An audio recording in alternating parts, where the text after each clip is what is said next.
Hello, my name is Casey. One of my eyebrows is darker than the other one. I am aware of this.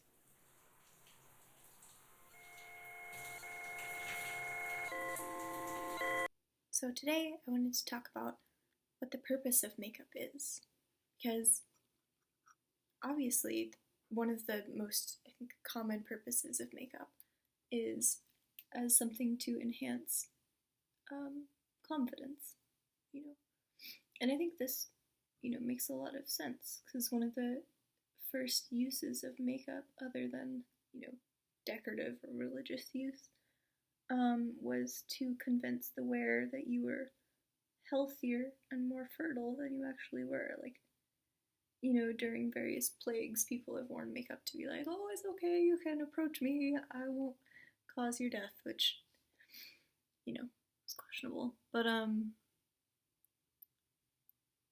and I think makeup as something to increase signs of fertility makes a lot of sense, because natural makeup is like making your facial hair look darker and more lush, making your cheeks and lips look more pigmented, all of which are signs of increased fertility in women. So I think it makes a lot of sense that that is considered the go-to makeup. And it, of course, like, you want people to perceive you as more fertile, because then people will perceive you as more attractive.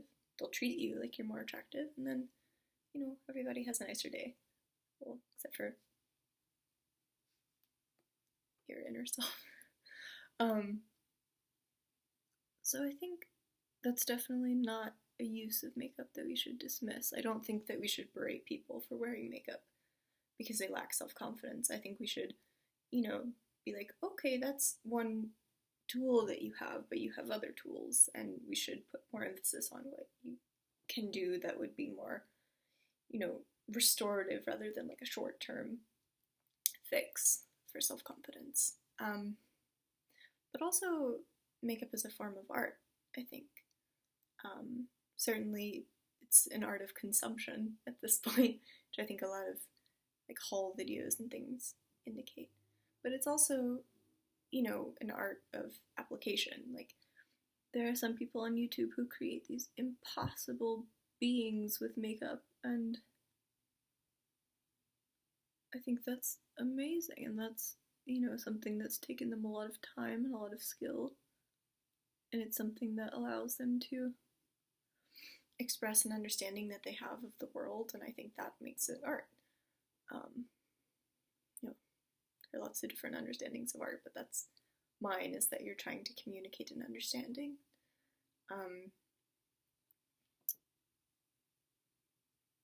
So I think, like fashion, makeup is, in sort of the sociological way, significant because it allows us to examine, an individual's understanding of themselves and of the world, and it allows us to, examine where we are as a society. Like right now, I think we're in a deeply consumerist time in, society, because that's what makeup often is, and that's what you most commonly, encountered as being, especially on YouTube, is like, look at all these products and how I can compare them, and not actually use them in such a highly skilled way. And I find often when you're really like artistically gifted and you've really worked and gotten your skill level to a certain point, you don't need a lot of stuff. You just need a few really high quality paints or brushes or, and mascara, whatever. And I think there are certainly some people on the internet that indicate those or that have those kinds of skills. I'm not saying that people don't, but I think it's important to look at, like, not only how we're applying makeup, like, oh, right now we seem to be encouraging what we would have previously considered to be oddities, like really bushy brows and tooth gaps and things, and I think that's fantastic that, even with makeup, we're like, yeah, do what you want. But I think it's also important to look at how we're coming to that application and how like steeped in consumerism it all is. I say as I put on my eyebrow mascara. And I think, I don't know, I've been, I guess, rather hard on myself. And the reason why I wanted to have a YouTube channel at all is because I sort of consider myself an intellectual person. Like, I'm in, grad school, been in school my whole life. I love, reading and research, and I consider myself like more a person of the spirit and the mind. But I'm very much also like a person of the body. It's very Christian of me. Like, I love, getting tattoos, and I love fashion, and I love makeup, and I think it's been really bothering me because I consider it like pointless, and I don't know why I have such a strong opinion in that regard, and I don't know also like why I'm still interested in it. If I think something is pointless, I will lose interest in it, or I will find its point. But makeup has been one of those things for me where I continue to be interested in it, even though I consider it a waste of time and money. And sure, you can say like it's an artistic outlet for me, but if I just spent the time that I spend every morning putting on makeup, painting, I'd be really good at painting by now. I'd be awesome at painting because I've spent so much time putting on makeup. And I can put on makeup now. That's not gonna help the world in any way, and it's not really gonna help me in my life unless I became a makeup artist, I guess. I don't know. So I guess I'm just trying to figure out like what the point is, and I often think best when I'm talking out loud, and I don't want to make my friends or my husband sit and listen to me talk about makeup for hours. So YouTube. And I also think it's helpful to talk about things that you're trying to figure out about yourself with strangers who are willing to listen, because they have an outside perspective, and I think if you share a mutual interest, you can have a deeper understanding of something. So yes. But what about you? Is it something that you consider a good use of time? And it's been interesting because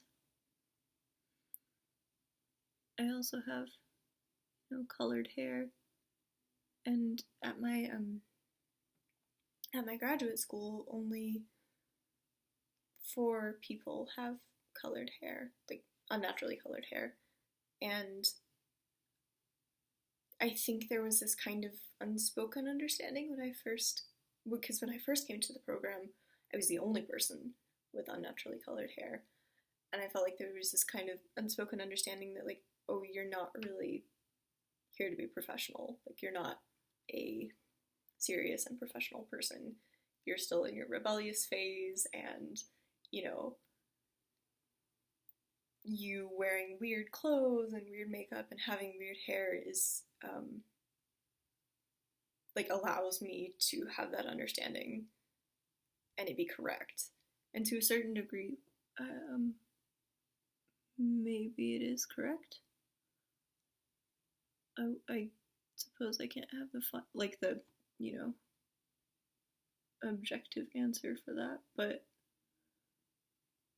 I was really bothered by it because I consider, especially when you meet a person who has very well dyed hair, like hair that's not fading, hair that looks healthy, and especially hair that's longer, that's dyed, I view that person as a person who is,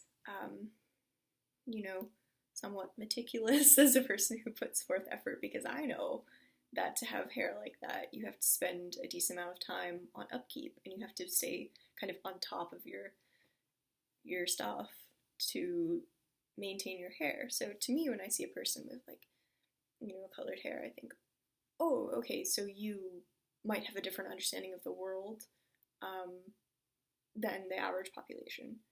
But if you feel the need to express that and you feel comfortable expressing that in a way that's not disruptive to others, I think that's maybe someone that I would want to hire or have, at my school. I don't know, it all depends. And I think it's been interesting to realize that maybe being what I consider to be fully myself and being a professional in my case, like in the field of psychology, might not go together. I don't know.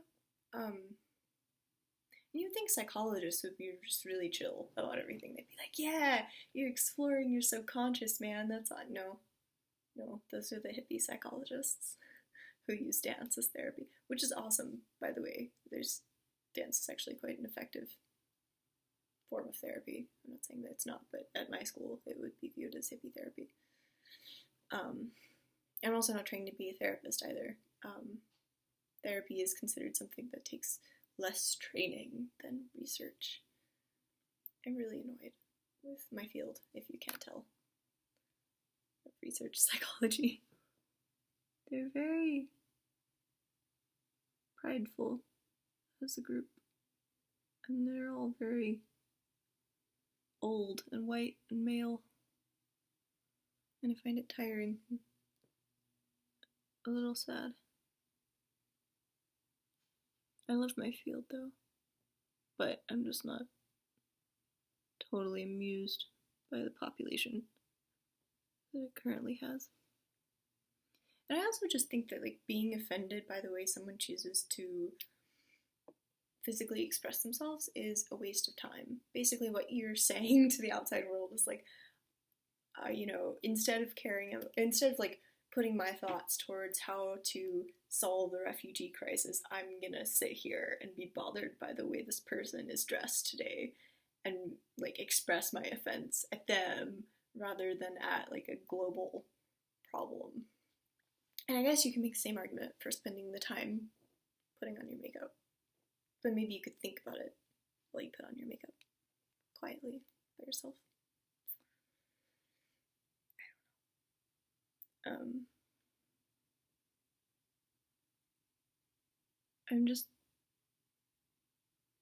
I guess I'm continually baffled by people's odd priorities in life. Because it's obviously not a special rant to have, but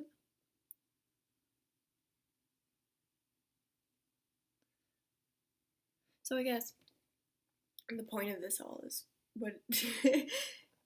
just bringing it back. What is the point of makeup? I think the ultimate point is self-expression, obviously, because you feel the need to visually put what's on the outside inside, like getting a tattoo in a way, but it's more variable. You can do, today I'm feeling this way, today I'm feeling this way. And even today I'm wearing, full coverage foundation. I'm feeling insecure today. I probably have my period, kind of thing, if you don't normally wear it. And I think it's really interesting. I feel like it's something that I appreciate about other people, because then I can look at them and have perhaps a more accurate, understanding of how they are that day. And I think it's fantastic to encourage self-expression.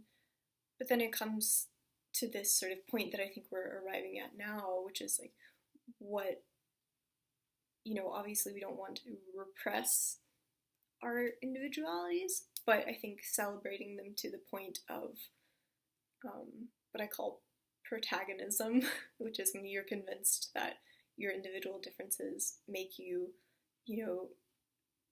so special that you inherently deserve to be famous, or so special that you just deserve, whatever it is you want in life, without having to work for it. I think that is too far, And so I'm wondering what the like happy medium in the middle is. You know, maybe we had to go like all the way to the other end of the spectrum before we can come back to a, you know, healthy resting place.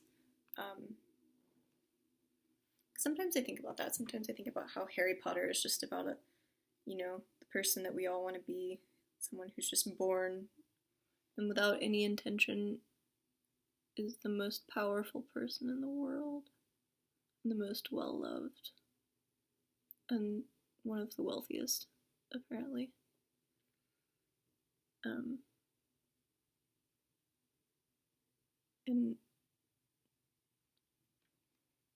this is part of my hesitation of putting up YouTube videos, because I think in a way I do like the idea of being famous, just because, you know, I'm under the impression that with fame comes wealth, and I'm a grad student, and I'm stressed a lot about financial things.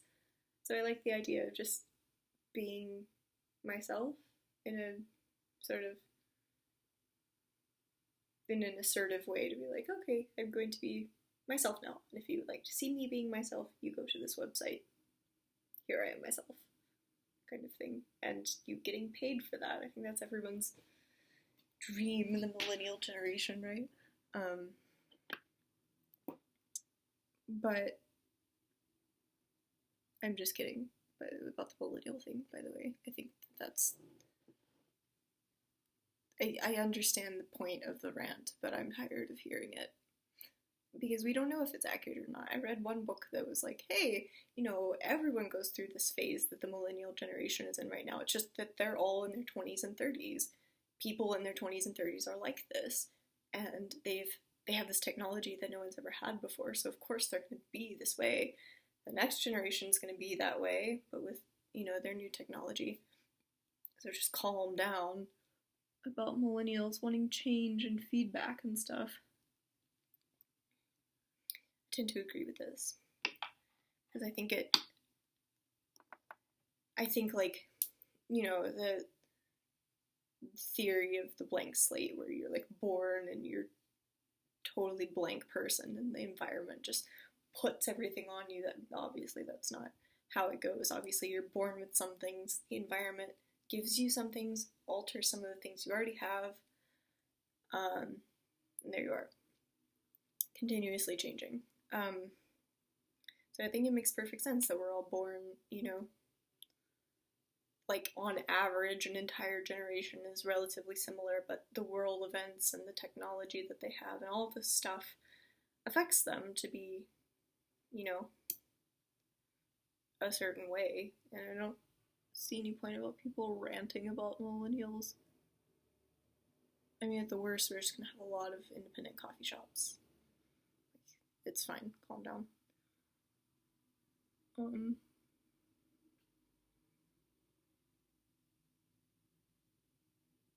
This has just turned into a long ramble, hasn't it? I'm really sorry. I just didn't have that much to say about the purpose of makeup. Because part of me is kind of convinced that it doesn't really matter. Like, I watched this TED Talk recently. It was called, like, Don't Tell Me Fashion is Frivolous.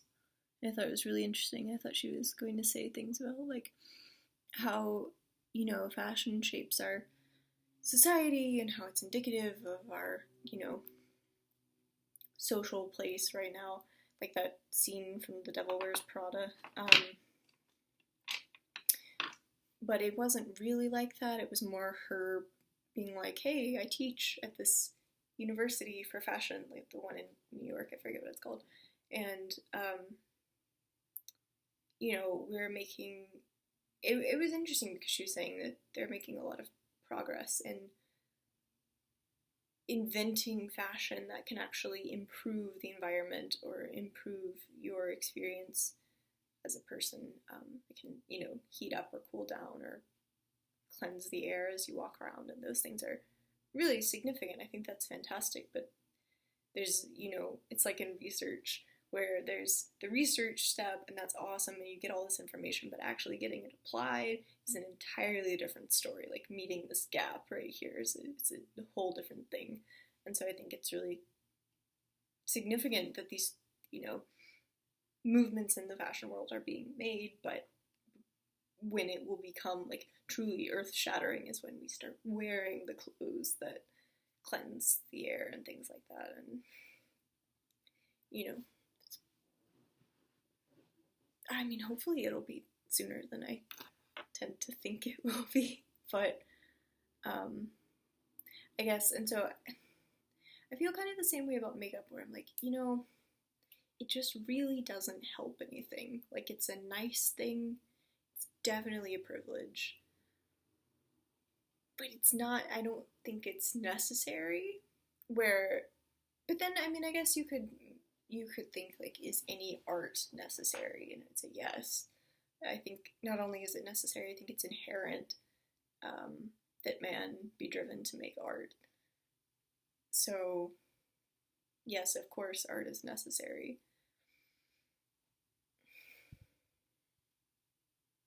I don't know. But then if you're saying makeup is a form of art, then I guess it's in some way not. I don't know. I have no answer to this, and it's really bothering me.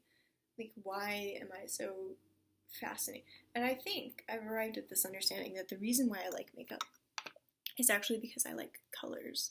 And makeup is a way for me to hoard colors, basically. Like, my makeup palettes are just like, I open them and then I can look at the colors. And I think it's beautiful. And those are creations of nature in a way, and also chemicals that shouldn't exist in nature, but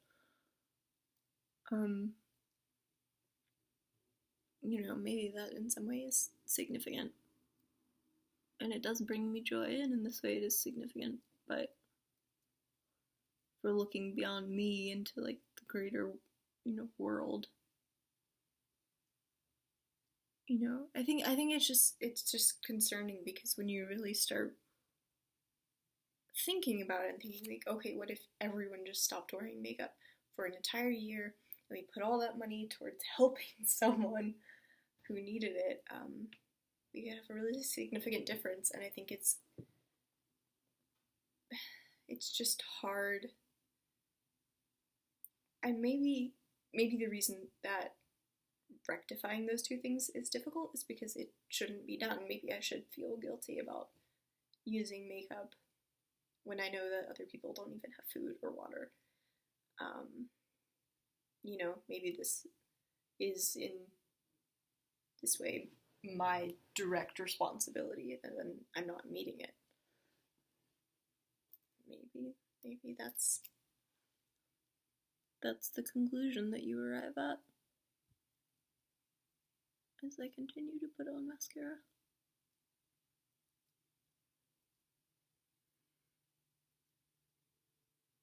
I don't know. And two, I don't know, but part of me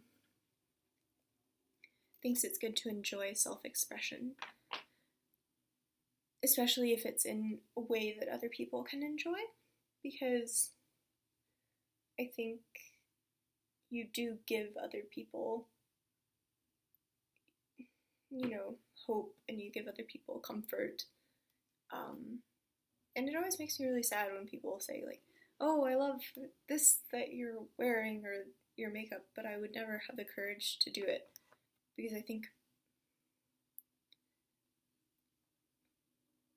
not having the courage, like, if you don't have the courage to fully accept yourself as you are, and be aware that you can't perform in a way that's convincing enough for others to really avoid being yourself in front of them, like, how then are you going to get past thoughts of yourself and get to thoughts of others? Does that make any sense? I don't know, I think it's important to just kind of go ahead and do your own thing, because I think you learn a lot of truths by just sort of being yourself and accepting that this is the way that you are. I mean, obviously, and work towards self-improvement as well, but like, if you're strange like me and you happen to think you look nicer with blue hair, then have blue hair. It's not a big deal in the grand scheme of things.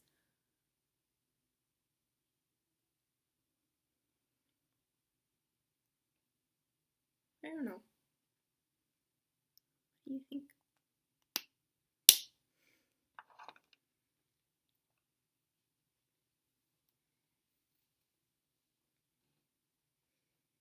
I felt it. It's done.